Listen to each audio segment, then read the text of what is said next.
Hello, Tim from Fair Play Now on the 21st of June 2022.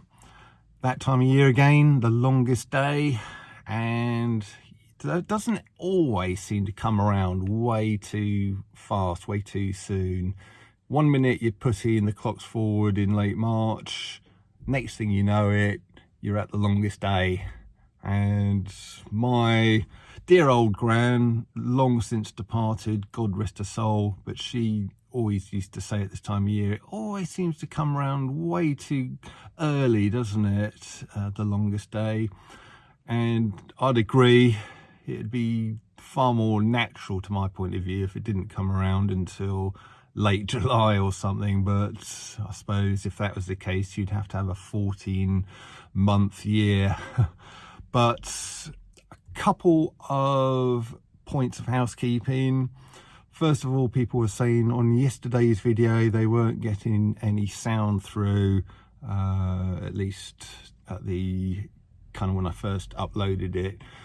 That happens every once in a while, but every 10th, 15th upload I do, you just either it doesn't play at all, even though it says it's uploaded, or if it does play, you don't get any sound coming through.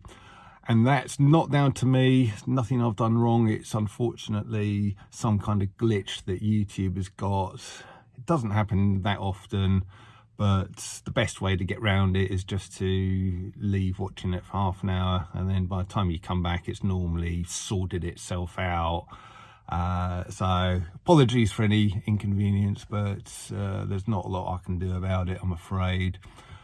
Other bit of housekeeping, the London shopping trip that was going to take place this coming Saturday, the 25th of June, that's not happening now until following Saturday, the 2nd of July, I think it is. Anyway, the following Saturday. And that is because of these blimmin' train strikes happening. And it just seems to be travel chaos everywhere, doesn't it?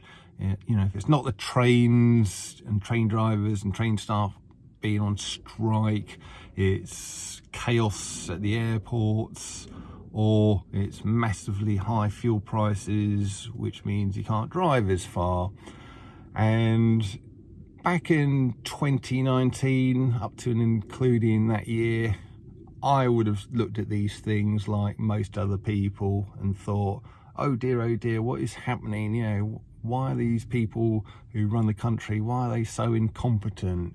You know, can't they kind of sort the unions out so they don't strike? You know, just pay them what they want or whatever, or, you know, with the airlines, just sort the staffing problems out and get everybody flying to where they want to go, etc., and do things to get the fuel prices down as well. And that's how I would have thought. But of course, I've now got the 30,000 foot view that people like me and you have got, something that I've learned to have over these last 2 years. And all of these things like airport chaos, train chaos, high fuel prices, they're not all random events. They are deliberately engineered to kind of be like this. And Hugo Talks goes into this subject in way more depth than I can here, and he's got an excellent video just brought out in the last day or so, whenever it was. I'll leave a link to it because it is on YouTube, so a link to it will be there for you in the description box and the comment section below here. But basically what he was saying is that it's all part of the whole problem reaction solution thing that the powers that shouldn't be love to do. The old Hegelian dialectic. Big fancy word from me, isn't it? Bet you weren't expecting that. But I have heard of that phrase, but I never really knew it was kind of linked to the problem reaction solution thing until relatively recently. So that's something new on me that I've learned, and hopefully I've pass that knowledge, if you didn't know it already, onto you. But yeah, problem, reaction, solution. So here they are, the powers that shouldn't be, creating the problem. Oh, you know, look at all this chaos and all this incompetence, all these strikes, etc., all these staff shortages.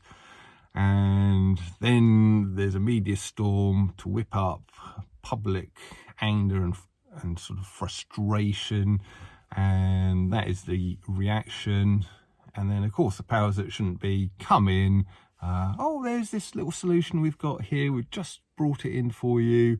And, of course, it's been knocking around way before the problem even started. But that's how they kind of frame it and sell it, because powers that shouldn't be can't be trusted as far as you can throw them, of course.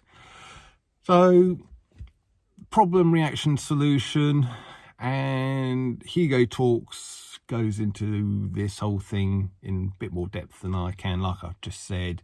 And he reckons the solution that they bring in is going to be some kind of digital identity, so that you can get through and past the big queues a lot more quickly, or whatever it might be. And the whole thing behind it, of course, all of this sort of engineered chaos, is because they don't want us travelling. They loved lockdown when nobody could travel anywhere, and now that they can't really bring in any more lockdowns, they're doing the next best thing, creating all this travel chaos, pricing you off the roads so you can't drive anywhere, and having train strikes every 5 minutes on the train so you can't go by train anywhere, and having all of this sort of nonsense at the airports, which is going to make you think twice before you sort of fly anywhere as well. So yeah, it's all engineered, it's all deliberate, and quite honestly, it is absolutely disgraceful. One thing I do like about Hugo Talks, I don't agree with everything he says, and I don't watch all of his stuff, but I saw a very interesting thing in one of the Telegram groups. I'm not sure if it's my one, Fair Play Now one, or others, but they were saying you can tell Hugo Talks isn't controlled opposition because he provides workable, or kind of viable workarounds to the kind of problems we face from the powers that shouldn't be, which is something, and I've complained about this in the past, other truthers just don't do that. They kind of tell you what the problem is, but they never sort of tell you, well, how do we fight this? How do we get around this? How do we sort this out? And without having to sort of accept the powers that shouldn't be their solutions, how do we sort of create a solution that's more suitable for us? And towards the end of his video, Hugo Talks actually does go into some workarounds, some things that we can do.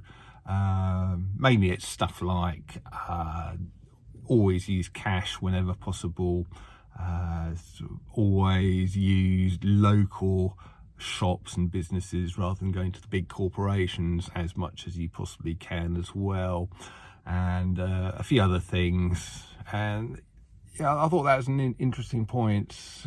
It shows that he's not controlled opposition. He's sort of thinking of proper workable workarounds that we can utilize, and I thought that's a very good point.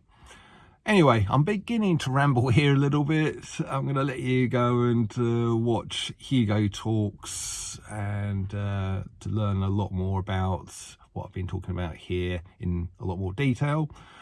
So, as I say, links will be in the description box and the comment section below here, and I'll be back tomorrow. Tim from Fair Play Now, thanks for watching.